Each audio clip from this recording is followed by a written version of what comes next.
तो जैसे कि पिछले एपिसोड में हमने देखा था, जो लिनियो की सोल होती है वो उसकी बॉडी से निकल जाती है और वो हमें अपने बारे में बताती है कि इस लाइफ में मेरे लिए सबसे बड़ा दुख था भाई को खोना, क्योंकि मैं उसे अपने लिए मायने नहीं देना चाहता था, लेकिन वो मेरी आंखों के सामने मर गई। जिसके बाद हम देखते हैं कि जो लिनियो की सोल होती है वो बहुत ही तेजी से कहीं पर जाने लगती है, जहाँ पर कि हम देखते हैं कि और सोल भी कहीं पर जा रही होती है। और अब जो लिनियो की सोल होती है वो फाइनली एक जगह पर आने के बाद में रुक जाती है। जो देखकर अब जो लिनियो होता है वो खुश होते हुए बोलता है कि फाइनली मैं यहाँ पर आ गया। हेवनली एम्प्रेस याओ डियान, तुम्हारा बहुत बहुत शुक्रिया, क्योंकि बिना मैं तुम्हारी मदद के इसको नहीं कर पाता। और अब हमें पता लगता है कि अभी तक जो कुछ भी हुआ वो लिनियो ने खुद जानबूझकर किया है। और इतना सोचकर अब जो लिनियो होता है वो वहाँ से आगे जाने लगता है और वो चाहते हुए अपने मन में सोचता है कि मुझे जल्द से जल्द इस काम को निपटाना होगा, क्योंकि केवल मेरे पास 3 घंटों का ही टाइम है, क्योंकि 3 घंटे बाद जो ज़ियाओटियान है वो मेरी बॉडी को पूरी तरह से एब्जॉर्ब कर लेगा, तो मुझे जल्द से जल्द इस काम को निपटाना होगा। और लिनियो इतना सोचकर आगे बढ़ ही रहा होता है, लेकिन तभी हम देखते हैं कि उसके सामने काफ़ी बड़े बड़े राक्षस आ जाते हैं, जो कि लिनियो को आते हुए उससे बोलते हैं कि केवल मरे हुए लोग ही रीइंकार्नेशन में एंटर कर सकते हैं, तो अंदर नहीं जा सकते।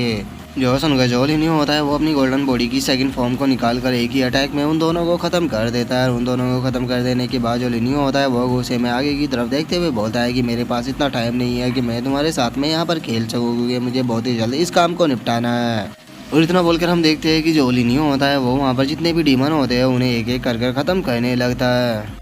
जिसके बाद अब हम देखते हैं कि जो लिनियो होता है वो अंडरवर्ल्ड के एक गेट के पास में आ चुका होता है। लिनियो जैसे ही वहाँ पर पहुँचता है हम देखते हैं कि वहाँ पर किसी की आवाज़ आती है, जो कि चिल्लाते हुए लिनियो से बोलता है कि मुझे कभी भी नहीं लगा था कि तुम यहाँ तक आ जाओगे। और अब इस आवाज़ के इतना बोलते हैं हम सामने का व्यू देखते हैं, जहाँ पर कि जो बुद्धिस्टा और जो डाइटियांग होता है वो सामने बैठे हुए होते हैं। जिसके बाद अब जो बुद्धिस्टा होता है वो लिनियो से बोलता है कि मैं बाहर के वर्ल्ड के बारे में सब कुछ जानता हूँ और मैं जानता हूँ कि तुम यहाँ पर क्यों आए हो, तो इसीलिए तुम मुझसे जो भी जानना चाहते हो तुम बेझिझक मुझसे पूछ सकते हो। जो सुनकर जो लिनियो होता है वो बुद्धिस्टा के सामने आते हुए उससे बोलता है कि ठीक है, तो फिर अब मैं भी पोलाइट नहीं होऊंगा, मैं तुम्हें बताता हूँ कि मैं यहाँ पर क्यों आया हूँ। पहली चीज़ तो मुझे जो इम्पेरल व्हील है वो चाहिए, और दूसरी चीज़ ये है कि मैं जानना चाहता हूँ कि मेरी जो फ्रेंड है वो रीइंकार्नेशन में इंटर की है, तो मैं उसकी नेक्स्ट लाइफ के बारे में जानना चाहता हूँ। और तीसरी चीज़ ये है कि इस वर्ल्ड के अंदर कोई ऐसा पर्सन है जिसे कि मैं ढूंढना चाहता हूँ, तो इसीलिए मैं आशा करता हूँ कि जो बुद्धिस्ट है वो उसे ढूंढने में मेरी मदद करेंगे। जो सुनकर अब जो बुद्धिस्टा होते हैं वो लिनियो से बोलते हैं कि देखो, जो इम्पेरल व्हील है उसे पाने के लिए तुम्हें टेस्ट को देना होगा। उस टेस्ट को पास किए बिना तुम कभी भी इम्पेरल व्हील को नहीं पा सकते, और इसमें मैं भी तुम्हारी कोई भी मदद नहीं कर सकता,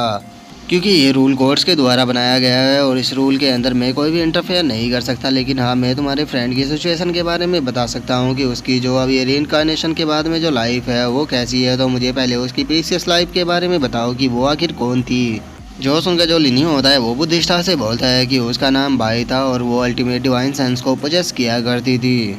जो सुनकर अब जो बुद्धिस्टा होते हैं वो डी टियांग से बोलते हैं कि डी टियांग, तुमने सुन ही लिया होगा कि वो कौन थी, तो जल्दी से उसके बारे में सर्च करना शुरू करो।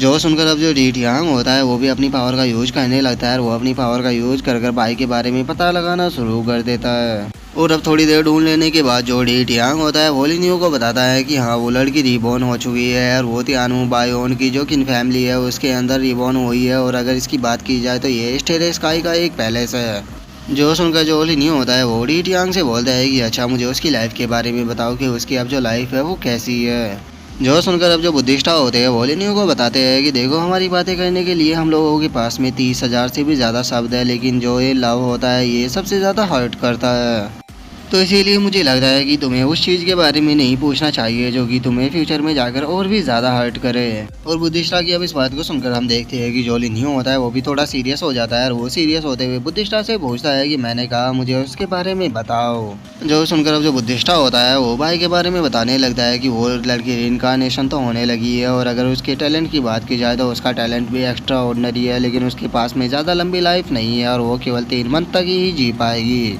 जो सुनकर जो लिनियो होता है वो थोड़ा परेशान होते हुए बुद्धिस्टा से बोलता है कि बुद्धिस्टा, मुझे बताइए कि आखिर उसके साथ में क्या गलत हुआ है जो कि वो केवल 3 महीने तक ही जी पाएगी। जो सुनकर जो बुद्धिस्टा होते हैं वो अब लिनियो को बताते हैं कि जिस तरह का उस लड़की का टैलेंट है वो फ्यूचर में जाकर एक्स्ट्रा ऑर्डिनरी बनेगी और उसकी पावर का कोई भी मुकाबला नहीं होगा, लेकिन मैंने तुम्हें पहले ही बताया कि जो ये प्यार का शब्द होता है ये लोगों को बहुत ही ज़्यादा दुख देता है। और अगर उस लड़की की बात की जाए तो वो रीइंकार्नेशन तो हो गई है, लेकिन वो अभी भी अपनी जो प्रीसियस मेमोरी थी उन्हें छोड़ना नहीं चाहती, जिस कारण उसे काफ़ी ज़्यादा बैकलैश पड़ रहा है और अब वो ज़्यादा लंबे टाइम तक जी भी नहीं पाएगी। जो सुनकर जो लिनियो होता है वो बुद्धिस्टा से बोलता है कि मतलब जो भाई है उसने रीइंकार्नेशन होने के बाद भी अपने जो अल्टीमेट डिवाइन सेंस था उसको अपनी बॉडी के अंदर ही रखा है। इसका मतलब अगर वो ज़्यादा लंबी लाइफ जीती है तो उसका टैलेंट एक्स्ट्रा ऑर्डिनरी होगा और वो काफ़ी ज़्यादा पावरफुल भी होगी, और हो सकता है कि वो एवरेज रियलम पर भी पहुंच जाए। तो इसीलिए बुद्धिस्टा मैं आपसे जानना चाहता हूं कि क्या मैं उसके साथ में अपनी लाइफ को एक्सचेंज कर सकता हूं। जो सुनकर जो बुद्धिस्टा होते हैं वो लिनियो को बोलते हैं कि हाँ तुम अपनी लाइफ को एक्सचेंज तो कर सकते हो, लेकिन तुम अपने लाइफ के 20 साल से ज़्यादा उस लड़की को नहीं दे सकते। तो अब मुझे बताओ कि तुम उस लड़की को अपनी लाइफ के कितने साल देना चाहोगे। जो सुनकर जो लिनियो होता है वो बुद्धिस्टा से बोलता है कि मैं अपनी लाइफ के पूरे 20 के 20 साल भाई को देने के लिए तैयार हूँ, तो इसीलिए प्लीज़ मेरी लाइफ के 20 साल उसे दे दीजिए। जो सुनकर अब जो बुद्धिस्टा होते हैं वो अपने हाथ को लिनियो के माथे के ऊपर रखते हुए उससे बोलते हैं कि ठीक है मैं तुम्हारी लाइफ के 20 साल ले रहा हूँ, लेकिन याद रखना तुम्हें फाइट बैक बिल्कुल भी नहीं करना है। अगर तुमने फाइट बैक किया तो ये सही नहीं होगा। और इतना बोलकर हम देखते हैं कि जो बुद्धिस्टा होते हैं वो लिनियो को पीछे की तरफ फेंक देते हैं और अब जो लिनियो होता है वो नीचे की तरफ गिरने लगता है। और जो बुद्धिस्टा होते हैं वो लिनियो से बोलते हैं कि तुम्हारे 20 साल तुम्हारी लाइफ से ले लिए जाएंगे, जिसके कारण हो सकता है कि तुम अपने गोल को भी अचीव ना कर पाओ। और बुद्धिस्टा के इतना बोलते बोलते हम देखते हैं कि जो लिनियो होता है वो पीछे की तरफ गिरने लगता है, जिसके हम थोड़ी देर बाद का सीन देखते हैं जहाँ पर कि जो लिनियो होता है वो येलो स्प्रिंग रिवर के अंदर आ चुका होता है। और अब जो कुछ सोले होती है वो लिनियो की तरफ आने लगती है